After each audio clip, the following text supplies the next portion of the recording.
Good morning dear students आज हम आपको आपके चैप्टर 1 साखी के लास्ट जो दो दोहे हैं इनका एक्सप्लेनेशन करने जा रहे हैं। हमने आपके प्रीवियस 3 वीडियो जो आपको दिए हैं उनमें हमने आपको 6 दोहों का एक्सप्लेनेशन कर दिया है और भी आज हम आपके लास्ट जो 2 दोहे रह गए हैं इनका एक्सप्लेनेशन करेंगे और हमें आशा है कि आपको अपने पिछले वीडियो समझ में आ गए होंगे। अगर आपको समझ में नहीं आते हैं तो आप हमें बता सकते हैं और अगर समझ में आते हैं तो बहुत अच्छी बात है। अब हम नेक्स्ट वीडियो आपको ये दोहे आपको समझाने जा रहे हैं। तो देखिए ये हमारा वीडियो है कि पोथी पढ़ पढ़ जगमुआ पंडित भुआ न कोय एके आखिर पीब का पढ़े सु पंडित होए। देखिए इस दोहे में कबीर दास जी ने ऐसे पंडितों पर, ऐसे लोगों पर, ज्ञानी लोगों पर के बारे में बताया है कि देखिए जो ज्ञानी लोग होते हैं, ज्ञानी लोग और भक्त लोग, उनके बीच में अंतर बताया है कि उनमें क्या अंतर होता है। कि जो ज्ञानी लोग होते हैं वो उनके अंदर क्या होता है, उनके अंदर पुस्तकीय ज्ञान तो बहुत हो जाता है ना, शास्त्रीय ज्ञान तो उनके अंदर होता है, लेकिन उनमें सामाजिक ज्ञान की कमी रह जाती है। क्योंकि जो पुस्तकीय ज्ञान होता है वो धरातल पर उतरना इतना सरल नहीं होता। पुस्तकीय ज्ञान को हमें अपने जीवन में उतारना बहुत ही मुश्किल हो जाता है। इसीलिए कबीरदास जी ने अपने जीवन के अनुभवों से प्राप्त ज्ञान को शास्त्रीय ज्ञान से अधिक महत्वपूर्ण और अधिक प्रमुख बताया है।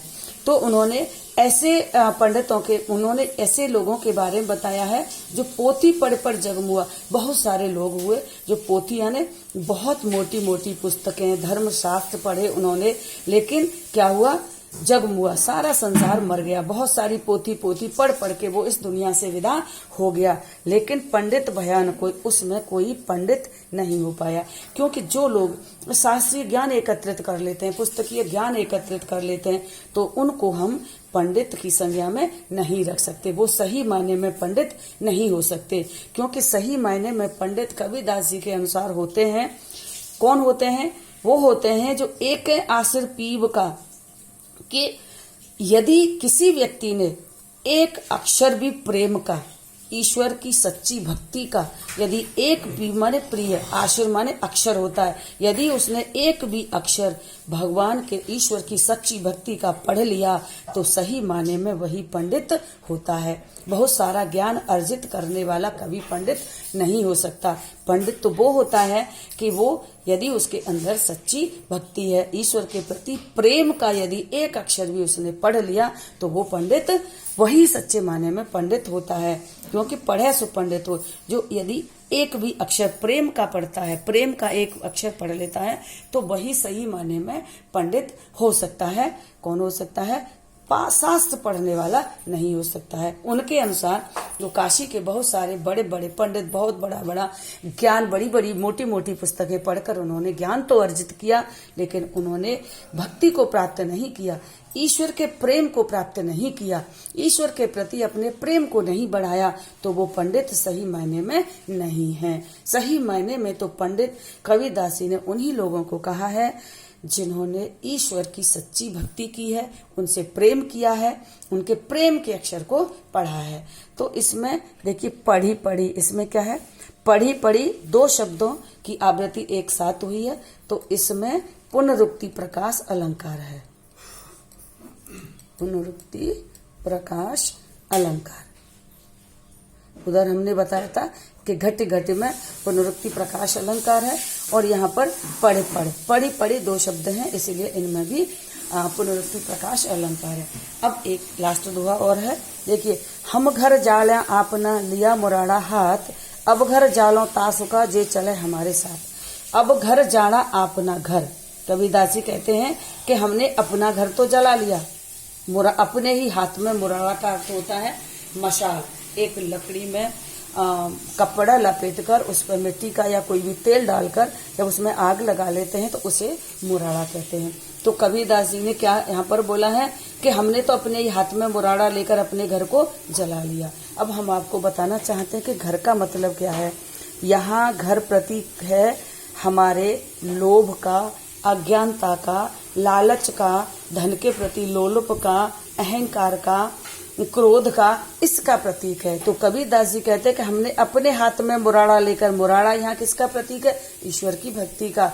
वो कहते हैं कि ईश्वर की भक्ति रूपी मुराड़ा यदि हमारे हाथ में है, ईश्वर की भक्ति रूपी मशाल हमारे हाथ में, तो हमारे मन के अंधकार रूपी घर, स्वार्थ रूपी घर, क्रोध रूपी घर, या फिर हमारा धन की लालच रूपी घर जल जाता है। क्योंकि जब भक्ति जहाँ पर होती है तो ये सारी भावनाएं वहां पर नहीं होती। तो कबीरदास जी कहते हैं तो हमने तो अपने हाथ में भक्ति रूपी मुराड़ा लेकर अपने घर यानी अपनी इन सारी बुरी भावनाओं को और दुर्विचारों को जला दिया है।